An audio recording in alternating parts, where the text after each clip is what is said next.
pessoal! Sejam muito bem-vindos a mais uma análise. Hoje a gente vai mergulhar de cabeça na história de Levi Mateus. Pois é, Dani, e a história dele, já começa com uma questão que faz a gente pensar. O que levaria alguém a abandonar uma carreira super lucrativa, cheia de grana, só por causa de um convite de um estranho? Acho que esse é o grande ponto de partida da nossa conversa de hoje. E olha, pra gente conseguir captar a dimensão dessa história, é fundamental entender uma coisinha antes. Explica aí pro pessoal, quem eram exatamente os publicanos? Por que essa figura era tão polêmica naquela sociedade? Olha, a definição que tá aí já dá uma boa ideia, né? Pensa só, os publicanos eram os cobradores de impostos para o Império Romano. Então, de cara, eles já eram considerados traidores da própria nação. E como se não bastasse, ainda tinham aquela fama de serem corruptos, de extorquir o povo para enriquecer. Resumindo, eles eram vistos como a escória da sociedade mesmo. Nossa, então era uma figura odiada mesmo, né? E é exatamente nesse cenário que a gente encontra o Levi Mateus. Enquanto para todo mundo ele era só o publicano, o traidor, Jesus enxergou algo que ninguém mais via, um coração. Um coração que no fundo estava aberto para a verdade. E é aí que a gente chega no ponto de virada, né? Aquele momento que muda tudo. Imagina a cena. Mateus está lá sentado na coletoria no seu dia a dia de trabalho, cuidando das finanças, quando de repente, Jesus se aproxima. E Jesus olha para ele e diz duas palavrinhas simples, mas poderosas: segue-me. A gente precisa tentar imaginar o que passou na cabeça do Mateus naquele momento, o choque que deve ter sido. Ninguém que se prezasse falava com ele, ainda mais um mestre religioso como Jesus. É impressionante, né? A reação dele, como o texto diz, foi imediata. Ele não titubeou, não fez perguntas, não parou para pensar duas vezes no negócio super lucrativo que estava largando para trás, simplesmente foi. Exato. E é disso que se trata esse teste, né? Era uma escolha clara, os bens materiais, a segurança financeira ou a companhia de Cristo.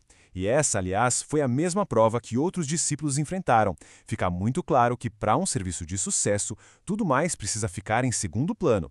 E a alegria do Mateus era tão grande, tão genuína, que a primeira coisa que ele fez foi organizar um banquete em casa. E para quem ele ligou? Para os amigos dele de antes, né? Outros publicanos, gente que a sociedade também olhava torto. A ideia dele era essa: meus amigos precisam conhecer essa pessoa que me transformou. E o mais legal é que Jesus topou na hora. Ele aceitou o convite, mesmo sabendo que isso ia gerar um baita falatório que ia pegar super mal com a elite religiosa. Mas para Jesus, as pessoas sempre vêm em primeiro lugar. E dito e feito, né? Não deu outra. Os fariseus viram aquela cena e foram direto cutucar os discípulos com essa pergunta aí. A estratégia deles era bem clara. Jogar verde, sabe? Tentar criar uma intriga, plantar uma sementinha de dúvida na cabeça dos seguidores, falando mal do mestre para eles. Só que Jesus ouviu a conversa e respondeu na lata com uma analogia perfeita. Ele disse basicamente o seguinte: quem está saudável não precisa de médico, quem precisa é quem está doente. Ou seja, os fariseus se viam como os sãos, os espiritualmente perfeitos. Já os publicanos, eles tinham consciência de que estavam doentes, que precisavam de ajuda. Exatamente. E no fim das contas, isso colocava os publicanos numa posição até melhor espiritualmente falando, porque eles não tinham aquela pretensão, aquela capa de sou santo que os fariseus vestiam. E por isso mesmo, o coração deles estava muito mais aberto para receber a verdade. Mas a polêmica não acabou aí não. Logo em seguida apareceram os discípulos de João Batista, que provavelmente estavam na pilha dos fariseus e foram questionar Jesus sobre outro ponto, outra prática religiosa, o jejum. E a resposta de Jesus é genial. Em vez de entrar numa briga sobre o jejum, ele usa uma metáfora, a de uma festa de casamento.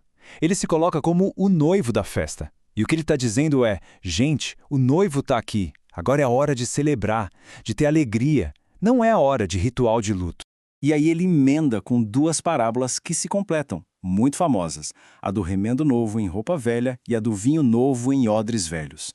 A lógica por trás das duas é a mesma. A mensagem dele era esse vinho novo, uma verdade pulsante, viva, que simplesmente não se encaixava nos odres velhos, ou seja, nas estruturas engessadas e sem vida da religião daquela época. Pois é, e esses odres velhos eram uma alfinetada direta nos líderes religiosos. O coração deles já estava endurecido, sabe? Inflexível por causa de tanta tradição humana. Eles já não tinham mais capacidade, mais espaço para receber algo realmente novo, algo vivo. E aqui a gente chega no X da questão, né? O problema central dos fariseus era esse. A religião deles era toda baseada na lei, em obras, em mérito próprio, em seguir rituais à risca. Mas, no fundo, Era uma religião vazia.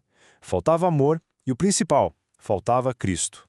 Exatamente, Dani. O que Jesus estava fazendo era, na verdade, resgatar o que a própria escritura deles já ensinava lá em Isaías. O jejum que Deus realmente valoriza não é só ficar sem comer, um ritual de autopunição.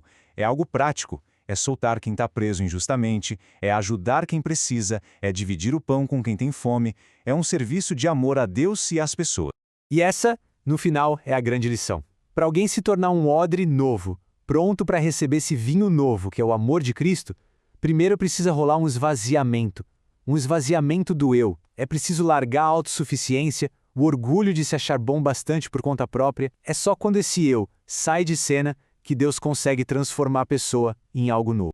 O que nos leva a essa pergunta final, que fica aí para a gente refletir.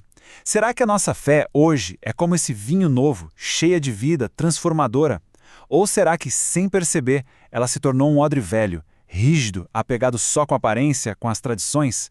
Excelente pergunta para a gente levar para a semana. Bom, pessoal, por hoje a gente fica por aqui. Muito obrigado pela companhia de todo mundo e não se esqueçam, isso aqui é só um resumo, um gostinho. O material completo é muito mais rico e está aí para ser explorado. Um abraço e até a próxima. Se esse resumo do capítulo de hoje facilitou sua vida, que tal nos ajudar a continuar? Seja um apoiador. O link está na descrição.